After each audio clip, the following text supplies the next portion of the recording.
es hacerles decir que la manera en la cual consumimos el contenido ha cambiado mucho en la última década.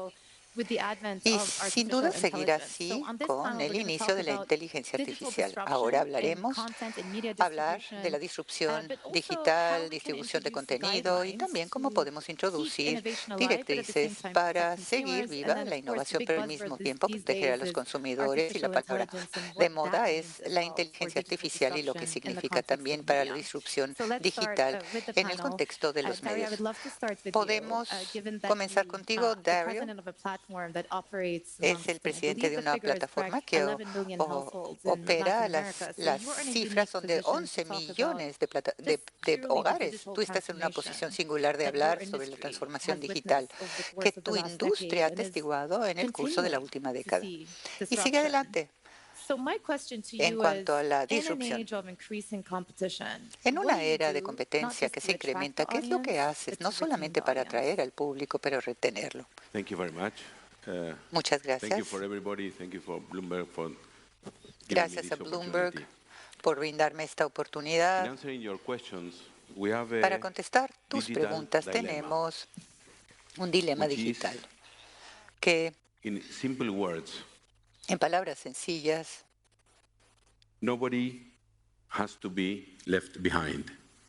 We have, because of figures of no hay que dejar a nadie atrás, porque las cifras del Banco Mundial, tenemos 2.6 mil millones de personas que no están conectadas a Internet, y en Latinoamérica más o menos 220 millones de personas. Así que esto nos hace pensar cómo podemos incluir a todas estas personas en la era digital. Y la inclusión aportará mucha transformación en las vidas de las personas, su educación, su salud, sus sistemas sanitarios, la bancarización, pago de deudas, las empresas tendrán nuevas empresas que aparecerán, algunas empresas desaparecerán con el tiempo. Tenemos la influencia en los países, digamos, dentro de las fronteras, porque como saben ustedes, la información digital no tiene fronteras de un lugar al otro, sin límite, y cambiará la sociedad de la manera en la que nos conectamos, como hablamos, y hemos visto esto en los jóvenes. La inclusión digital es muchísimo más que la conectividad. Conectividad es solamente una parte. Pero ¿qué es lo que necesitamos para la inclusión digital? Necesitamos tener un marco normativo nuevo, que sea flexible, actualizado. Como saben, las telecomunicaciones en la actualidad, las plataformas digitales y audiovisuales son grises o poco claros y obviamente nos brindará un nuevo ecosistema que cambiará, que va a permitir muchísimas interacciones que son inimaginables. Y no hemos visto esto en los últimos 10 años, por lo tanto todo está cambiante. Así que tenemos que nivelar el terreno. Reglamentos para todos, es decir, los mismos, para que todos podamos, digamos, estar en esta batalla en el mismo campo. También necesitamos políticas públicas para poder construir las habilidades digitales para toda la población. Porque entrando en esta era digital no es sencillo. Y también las condiciones para habilitar la infraestructura digital. Y para tener infraestructura digital necesitamos promover las cuestiones del sector público y privado. Es imposible hacerlo con el sector público solo, pero necesitamos con el privado, y asociarnos con el público y hacerlo como políticas nacionales de cada uno de los países para poder digitalizar a la población. Les voy a dar un par de ejemplos que llevamos a cabo en Latinoamérica.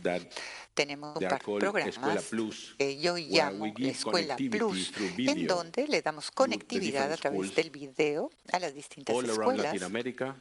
En toda Latinoamérica tenemos aproximadamente 10.000 escuelas conectadas y lo que hacemos es capacitar a los maestros y les damos aulas a los estudiantes. Pero no lo tenemos en las ciudades. Estas escuelas se encuentran dispersas en Latinoamérica, en lugares remotos, y es increíble el efecto que tienen maestros y estudiantes. Una maestra, cuando yo visité una de las escuelas, me dijo que ella utiliza todas estas herramientas con sus estudiantes, y para poder hacerlo divertido para los estudiantes, les pidió un video. Por lo tanto, los niños, las niñas en medio de la selva, de las montañas, tienen esta oportunidad. Dos cosas más y termino. Otra historia interesante tiene que ver con la Amazonía. Ahí, en la Amazonía, tenemos una escuela sustentable, y hablamos con las distintas personas del pueblo de esa escuela. Y hablamos de la era digital, de Internet, el video, y tenían mucho entusiasmo de todas las posibilidades. Y algo me hizo pensar que voy a poder enseñar mi cultura. Era un indígena en la Amazonía, y enseñar la cultura, enseñarle al mundo cómo puedo cuidar a nuestra madre tierra, cómo puedo llevar a cabo medicamentos.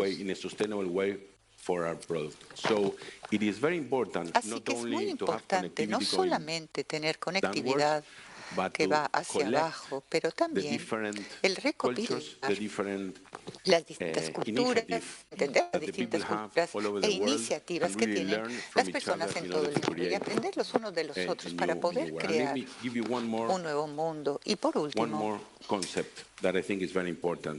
lo siguiente, que es muy importante, significa que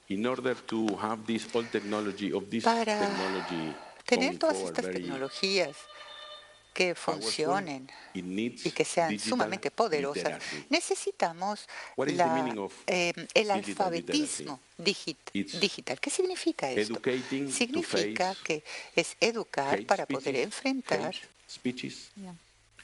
en cuanto a discursos de odio, educar en contra del racismo, educar en contra de discriminación de género, y asimismo educar en cuanto al antisemitismo. El futuro tiene que estar construido sobre valores que sean sólidos. Tenemos verdaderamente que gestionar esto. En el pasado luchamos y luchamos en la actualidad. Guerras para los recursos, para las tierras, para eliminar a las personas. Recordarán el Holocausto. Y la inclusión digital tiene la insignia del desarrollo, y tiene que ser otra manera para promover esta inclusión. Muchas gracias. La inclusión digital y la conectividad ha sido muy clara, que yo creo que usted está en una posición singular. Ha visto usted la transición del mundo, de alejarnos del desktop a lo móvil y ahora hacia el IA. ¿Y cómo piensa usted que IA va a perturbar el consumo de los medios? Primeramente, muchas gracias por estar aquí, esta oportunidad, muchas personas en la sala. Y hablando de la IA tiene el poder de ser eficiente en la sociedad. Sí, claro, la democratización del acceso. Hablamos de la democratización de los medios. Algunos dicen la fragmentación, pero la democratización de los medios. No solamente uno puede ver cualquier cosa en cualquier sitio con el respeto correcto en cuanto a la propiedad intelectual, pero también tener un nuevo universo en cuanto a la creatividad de la economía. Y esta es la segunda parte. Y vimos en las últimas 10 partes la posibilidad de ser empresarios. Google en Brasil ha estado 20 años en Brasil, y hemos podido acelerar en un startup con 450 empresas. Esto significa poder para las personas y pensamos que IA, para contestar su pregunta, tiene el poder de ayudar a todos. Tenemos tres tipos de IA. IA para que los negocios incrementen sus ingresos. Lo vemos en el mercado. Tenemos empresas brasileñas en todo el mundo que utilizan inteligencia artificial para programas, para generar programas, mejores medios, y esto nos lleva a la siguiente cubeta de oportunidades. Es decir, ser más eficientes significa que se utiliza la tecnología, se utiliza la IA para encontrar el auditorio correcto, programas y efectivamente utilizar menos dinero para involucrarse con más personas. Y la tercera parte tiene que ver con IA para la innovación, en donde uno ve muchas soluciones para poder gestionar problemas de cambio climático. Hay ejemplos y ejemplos de todo esto. Muchas de las empresas están participando con IA de la manera correcta. Y los brasileños especialmente son sumamente optimistas. El 50% de los brasileños creen que la IA es algo para el bien. Y vemos que esto puede ser algo que podrá ayudar a atraer a aquellos que están menos favorecidos en la sociedad. Utilizando IA, se pueden convertir, digamos, profesionales y estar más empoderados. Y por otro lado, ¿qué hace IA en cuanto a la creatividad? Ustedes tienen una perspectiva singular y pueden hablar sobre esta industria en particular. Hay preocupaciones válidas que la IA va a reemplazar los empleos de las personas. Y también en cuanto a propiedad intelectual, protección de datos. Es decir, ¿cómo piensan al respecto dentro del contexto de la creatividad y la publicidad? Fabio Coelho es uno de mis mejores amigos, por cierto, es mi vecino. Pero le voy a dar otra perspectiva de lo que él está diciendo. Ahora, hace 4 años, mi mujer estaba celebrando su cumpleaños en Bahía. Y las personas, es decir, fue una fiesta estupenda, Gaetano, Rio, y alguien de la prensa comenzó a decir que era una fiesta de esclavos. ¿Y qué ocurrió? Todo esto se divulgó en plataformas con contenidos. Y mi mujer tuvo que renunciar a su trabajo. Tuvo que dejar su empleo. Por lo tanto, fuimos al Ministerio Público y el Ministerio Público nos dijo que es una mentira, pero su nombre ya estaba por todos lados. Entonces yo me dirigí a Fabio y le dije, oye Fabio, esto es una mentira. El Ministerio Público ha comprobado esto, por lo tanto quítalo. Y él me dijo, no lo puedo quitar. No puedo hacer eso. ¿Es debido a él? No, es debido a las leyes de Google. Pero uno desconoce lo que le ocurrió a nuestra familia al respecto. Un momento, por favor, porque él tuvo mucho tiempo. Él tuvo más tiempo. Lo que les estoy diciendo es lo siguiente. Ante todo, si Google está en Brasil, se requiere de alguien que pueda decir, no, esto no puede ser gobernado externamente. Fabio es una bendición para Brasil, es un hombre sumamente serio, pero el problema de estas plataformas es que su retórica es muy linda. Todos desean cambiar el mundo. Entonces Bezos compró un barco de $500 millones. Un hombre que compra un bote, un yate, odia el mundo. Y odia todo lo demás. Yo estoy a favor del capitalismo, pero tienen que haber marcos. Esto es lo que estoy diciendo. Por ejemplo, ellos están en California. Ellos tienen problemas. Y el gobernador de California está muy conectado con las plataformas principales. Y después no desean pagar derechos de prensa, derechos de contenido, es decir, todas estas cosas. Así que la inteligencia artificial para nosotros, para la gente pudiente, para el hombre de negocios es fantástica, pero necesitamos entender que como son iguales que nosotros, mi mujer dice que yo no requiero de marcos. Por lo tanto, todos deben de tener estas fronteras. No tiene nada que ver con ellos, pero sí, y creo que esto es muy importante. Retomemos la pregunta original, que era sencillamente cómo la inteligencia artificial piensa usted que esté perturbando la creatividad y cómo el contenido se crea. Claro, hemos hablado del marco, pero no sé, porque el nombre del panel es el dilema, bueno, este es un dilema, porque hablan de las posibilidades. Va a ser fantástico. Por ejemplo, vendí mi agencia, era un grupo de publicidad y ahora tengo una pequeña gran empresa debido a todo el entorno que todo esto nos brinda. Así que no necesito. Tenía 2.500 personas que obviamente me estaban denunciando debido a la ley laboral en Brasil. Ahora tengo algo muy pequeño y probablemente sea yo una de las empresas más rentables solamente con 10 personas, y eso es fantástico, pero también es un problema. Así que yo me estoy colocando en la misma situación. Para la publicidad brasileña es sorprendente porque jamás podremos competir en el mismo nivel que a nivel internacional, porque no teníamos las mismas herramientas en cuanto a la producción.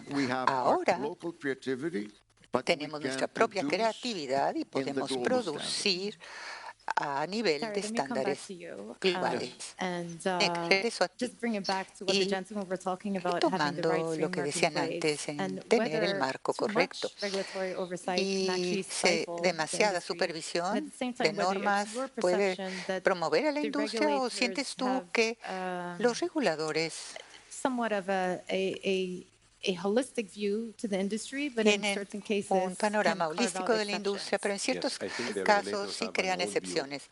Sí tienen, digamos, un punto de vista viejo de la industria se ha movilizado hacia adelante de manera muy veloz y tenemos que ajustarnos, como dije anteriormente, nivelar el campo. Pero algo importante es la piratería. A lo mejor nadie habla de la piratería mucho, pero la piratería en Latinoamérica es aproximadamente el 40% del mercado. Es enorme. Y esto necesita ser manejado por los gobiernos, por las empresas, por el público, educando al público, no hacerlo, las empresas que luchen en contra de esto y los gobiernos que nos den el marco para poder, es decir, cuando detectamos esta piratería, verdaderamente tratar de reducirla y llevarla a juicio. Yo creo que este es un tema muy importante que el regulador necesita pensar y manejar. Los reguladores están observando las plataformas grandes de la Big Tech debido a preocupaciones sobre lo que ocurre en estas plataformas, es decir, la desinformación, si hay barandales, protección de los consumidores. Yo me pregunto, de ustedes con los reguladores, ¿se ha hecho lo suficiente para proteger al consumidor? Y otros también. Y si la regulación es suficiente para mantener un campo nivelado. Bueno, depende del área. Pero ante todo, aludo a lo que decíamos. Sí, su mujer es estupenda. Yo no puedo remover el contenido, no tiene nada que ver conmigo. Ese es uno de los problemas. Permíteme, por favor. Tiene que ver con seguir la ley. Yo le dije que se obtuviese una impugnación y que se tomase en cuenta. Y si no está definido exactamente como un crimen de odio racista, y ese fue el problema. Pero lo lamento, tú estás mintiendo. Ese fue el problema. Mi mujer durante 4 años trató de comprobar algo, probar algo que el Ministerio Público había dicho y lo comprobó y eso se lo hice llegar. No tiene que ver con usted, pero tiene que ver que el odio no tiene que ver con el contenido. Esto no se puede poner en la televisión ni en la prensa. Por lo tanto, ustedes, por favor, no deben de obedecer otro tipo de reglas. Existe el Estado de Derecho. El marco es Bloomberg. Uno no hará nada que no piense que esté correcto. Por lo tanto, lo lamento. No estoy siendo muy amable contigo, pero tú tampoco estás siendo amable conmigo, hacia mi mujer y hacia la democracia. What I see here is speaking about regulation. Of course, regulation Hablando de regulaciones, por supuesto que la regulación es necesaria. Brasil tiene algo que se llama Marco Civil, que es equivalente al GDPR, el marco, que ahora ya tiene 10 años. De mayo de 2014. Lo que vemos aquí ahora con la inteligencia artificial es que hay una oportunidad para trabajar con la inteligencia artificial para regulaciones. Y vemos que es algo que tiene que ser discutido con la sociedad, con los políticos, con las empresas y con todas las personas que están utilizando la inteligencia artificial en este momento. Creo que es importante que tengamos esa conversación. Sí.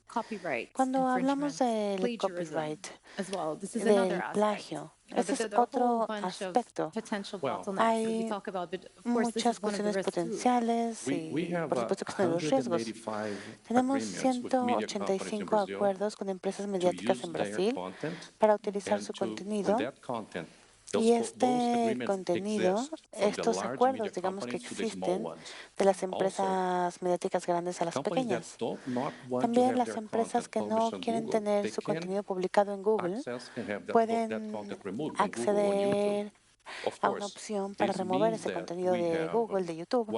Eso por supuesto que significa que tenemos, uno, acuerdos, es importante tener sociedades, asociaciones. Dos, es importante que, no estoy hablando a nombre de toda la industria, estoy hablando aquí nada más a nombre de Google y de sus plataformas. 3. La conversación de copyright en el momento de la inteligencia artificial. Y de hecho está sucediendo conforme hablamos. Tenemos acuerdos con algunas empresas para utilizar su contenido para capacitar nuestros modelos. Es algo que ha sucedido por el último año y medio. Nissan, sí, ha sido muy articulado. Sí, adelante. Perdón, creo que es bueno tener desacuerdo entre nosotros y ver que realmente necesitamos fronteras para poder pensar en un consenso sobre cómo comportarnos en el escenario digital. Este es un problema típico que vemos todos los días y es fantástico tenerlo a tiempo real. Gracias. Es en tiempo real. A ver, pero déjame regresar a la pregunta. Pareces muy crítico de la forma en la que la regulación ha existido, pero también la forma en la que se ha ejecutado. ¿Cuál es entonces tu recomendación? ¿Qué tendrían que permitir las regulaciones? ¿Se necesita regulación? Por supuesto que sí. Es crítico que tengamos regulaciones. El problema es que no tendría que ser una regulación hecha por la gente que no entiende lo que están haciendo, ni todas las cosas sorprendentes que se pueden hacer. Ese no es el punto. Yo solamente estoy tratando de dar otra perspectiva. La regulación tiene que hacerse, especialmente en la parte del copyright en Brasil. Digamos que un anuncio es contenido, pero si lo sacas de la televisión en 24 horas, de hecho, lo sacamos, hicimos una regulación, ese tipo de marcos no tienen nada que ver con otra cosa, tienen que ver con el occidente que está volviendo la plataforma. Cualquiera puede hacer cualquier cosa. Se necesita regulación. No puede hacerse para dañar el corazón de del negocio. Tiene que ser moderna, profesional y al mismo tiempo